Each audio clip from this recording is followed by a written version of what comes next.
Et salut les amis, bienvenue sur Rage Alpha Gaming, votre chaîne ludique. La nouvelle saison de l'Orcana Rise of the Floodborn est sortie et avec elle s'accompagnent deux nouveaux starters. Ce sont des decks préconstruits qui contiennent tous donc les mêmes cartes et qui sont idéales pour les nouveaux joueurs afin de découvrir le jeu et ses mécaniques. Tous ces starters contiennent donc les mêmes cartes, en dehors du petit booster supplémentaire qui lui est unique à chaque booster, bien évidemment. J'ai déjà analysé les starters de la première saison. Si vous n'avez pas encore vu les vidéos, je vous invite bien sûr à aller les voir. Et pour cette nouvelle saison, je vais modifier un peu ma manière de faire avec une vidéo plus poussée sur le starter en lui-même, ses mécaniques et ses forces intrinsèques, car je me suis rendu compte que pas mal de nouveaux joueurs voulaient plutôt pousser sur le starter en lui-même. Et dans un second temps, sur une seconde vidéo, je ferai une analyse et une proposition d'amélioration de ce starter via deux formats. Un format petit budget, c'est-à-dire avec des cartes à des prix raisonnables, et un second format, un format budget illimité, le plus ultra possible. Mais ça, ce sera lors d'une seconde vidéo. Je vous invite d'ailleurs à nous suivre pour ceux qui ne le font pas encore. Et j'en profite d'ailleurs pour vous remercier. Notre dernière vidéo a battu tous les records. Néanmoins, le nombre de vues est décorrélé au nombre d'abonnés. C'est pourquoi n'hésitez pas, un petit clic, un abonnement, afin de ne rien louper de mes propositions de deck.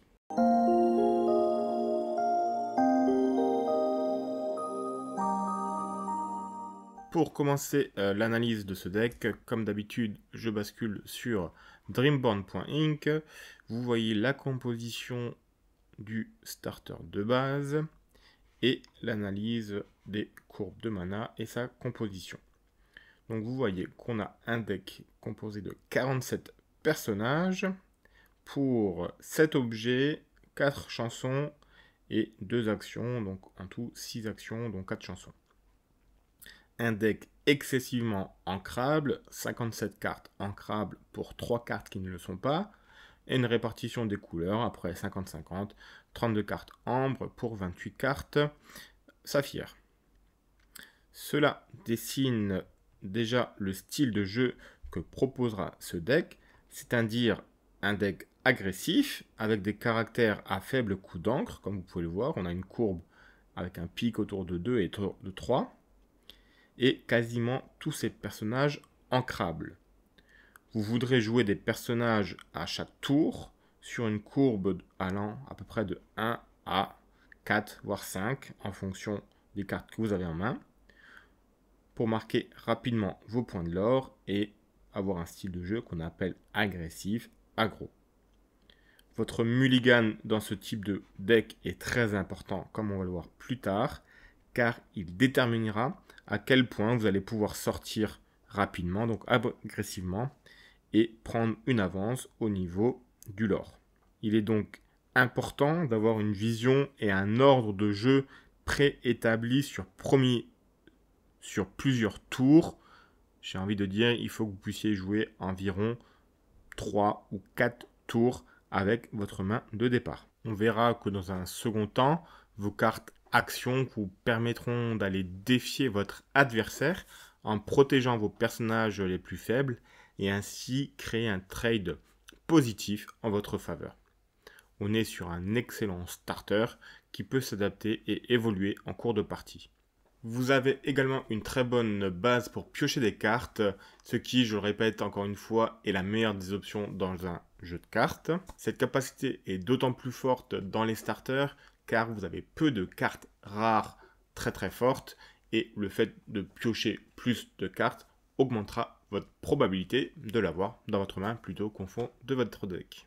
Ces cartes fortes, game breakers comme on les appelle, sont d'ailleurs assez importante pour ce deck, car vous verrez que vous avez certes beaucoup de petits personnages aggro, mais qui vont être assez faiblards en milieu voire fin de partie comparé aux autres starters, d'où l'intérêt de pouvoir piocher beaucoup de cartes pour sortir ces gros personnages. Donc pour résumer le plan de jeu de ce deck, une première phase très aggro, vous allez sortir des personnages à chaque tour, voire des fois 2 personnages par tour. Grâce à une mécanique de pioche, vous allez renouveler votre main et ne pas trop vous essouffler.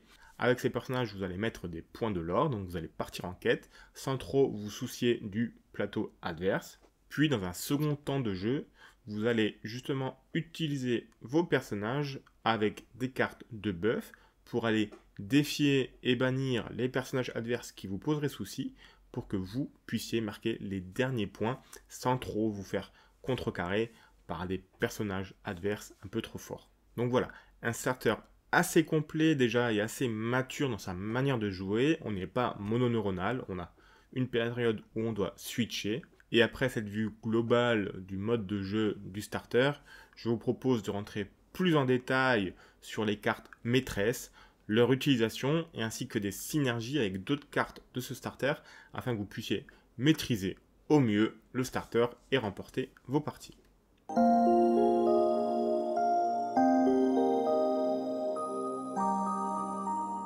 Comme vu tout à l'heure, vous avez 7 objets dans votre starter, dont l'objet phare de cette édition, j'ai nommé Popsicle ou alors glace à l'eau en français, qui est présente en 3 exemplaires.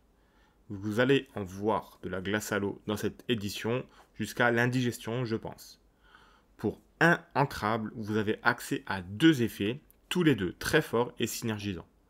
Déjà, pour un d'encre, vous allez piocher une carte, c'est très bien. Mais ça synergise avec tellement de cartes dans l'Orcana que ça va devenir complètement fou. Pour ce starter, vous avez 2 personnages qui combattent bien avec Popsicle. Premièrement, vous avez Judy Hopes, officier optimiste, une 2-3 pour 3 ancrable qui vous apportera 2 points de l'or. Un personnage correct de par ses statistiques, mais qui sera surtout utile pour casser de l'objet. La vision de ce deck est de casser un de vos objets pour piocher une carte, mais ce personnage peut également aller cibler un objet adverse qui vous semble un peu trop puissant, et dans ce cas, ce sera le propriétaire de l'objet qui piochera la carte. À ne pas négliger donc. Mais le second personnage qui, selon moi, synergise le mieux avec la pioche via les objets est Flaversham, fabricant de jouets. Ce personnage vous fera piocher 2 cartes potentiellement à chaque tour si vous avez des objets à bannir. En plus d'avoir un personnage qui tank plutôt pas mal, vous pouvez potentiellement piocher 3 cartes via une glace à l'eau, ce qui vous donnera de bonnes chances de prendre l'ascendant sur la partie. Les autres objets du starter sont assez anecdotiques et situationnels. Vous aurez surtout envie de les bannir ou de les mettre en encre si vous n'avez pas de Judy ou de Flaversham en main. Enfin, il faut mentionner la carte Launch ou alors Projectile de fortune en français. Extrêmement situationnel selon moi, non ancrable, c'est vraiment un boulet pour ce starter en l'état. Et on rediscutera sur la vidéo d'amélioration de ce starter de s'il faut la supprimer ou pas de votre deck de base.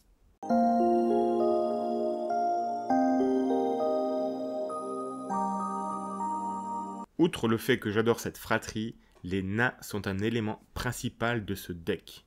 D'ailleurs, dites-moi en commentaire de la vidéo si vous voulez un deck full nain, c'est assez envisageable avec cette édition et je pense que ça peut être pas mal fort. Quoi qu'il en soit, certains d'entre eux sont assez forts et ça tombe bien car vous aurez 17 personnages nains à disposition dans ce deck. Ils interagissent entre eux, ce qui est excellent pour les joueurs débutants afin de découvrir les mécaniques de jeu. Certains sont assez anecdotiques, mais d'autres vont vraiment peser sur ce deck, voire dans certains decks ultra compétitifs. Par exemple, Doc, le chef des nains, vous permet de jouer des personnages pour 1 d'encre de moins lorsqu'il part en quête. C'est toujours utile pour déborder un adversaire. Et dans votre phase initiale de quête de l'or, assurez-vous également d'avoir Timide, qui vous apportera 3 points de l'or si un de ses frères est présent sur le board. Idem pour Dormeur, qui avec ses 2 de l'or, vous donnera une avance initiale. Comme dit dans la première partie, votre main de départ est très importante. Vous devez avoir de la visibilité sur 3 voire 4 tours avec des personnages à ancrer à chaque tour. L'idéal serait ce genre de sortie au tour 1, 2 et 3 afin de mettre d'emblée une pression sur votre adversaire avant de basculer dans une seconde phase plutôt de défi aux alentours du tour 5 et 6. Votre but est d'inonder le terrain de personnages et on pourra mentionner ici également la carte Christophe. Elle est certes un peu chère pour votre courbe de mana, mais face à un adversaire qui vous bloque, vous avez la possibilité de marquer 4 points de l'or. Généralement, ce sont les derniers points qu'il vous manque pour remporter la partie, tout simplement en allant quêter avec Christophe, puis en le redressant. C'est une mécanique de marquage de points de l'or qui est complètement unique dans l'Arcana à l'heure actuelle. Il est intéressant, même si encore une fois plutôt situationnel, et son fort coût fera qu'il partira sûrement en encre avant d'être joué.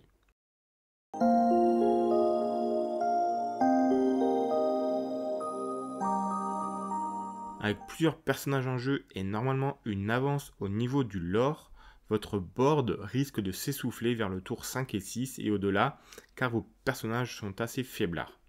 Pour compenser cela, vous avez accès à plusieurs cartes de buff. Une de ces cartes maîtresses est la Reine Autorité Naturelle. Elle est présente en un seul exemplaire, il s'agit d'une 4-3 pour 5 ancrable apportant 2 de l'or. Un peu cher, vous serez bien inspiré de pouvoir l'ancrer grâce à sa capacité d'alter 2. Néanmoins, même pour 5 d'encre, sa capacité reste forte pour ce starter lorsque vous basculez en mode défi. En effet, sa capacité réduit la force d'un personnage adverse tout en augmentant le niveau de force de l'un de vos personnages, idéal sur l'un de vos nombreux petits personnages. Attendez-vous néanmoins à perdre ce personnage lors du tour adverse s'il possède encore quelques personnages pouvant contre-attaquer.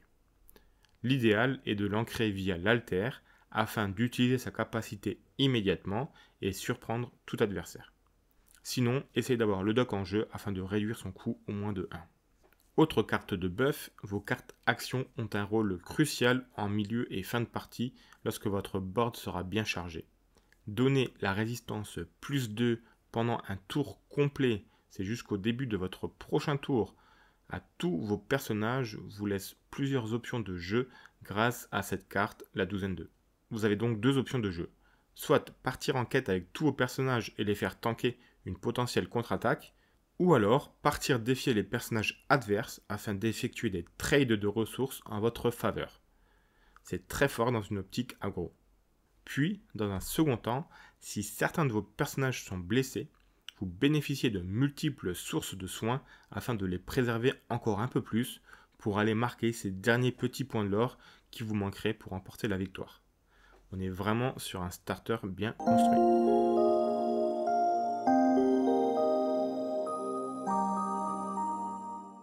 Et voilà les amis, mon analyse pour le starter Ambre Saphir.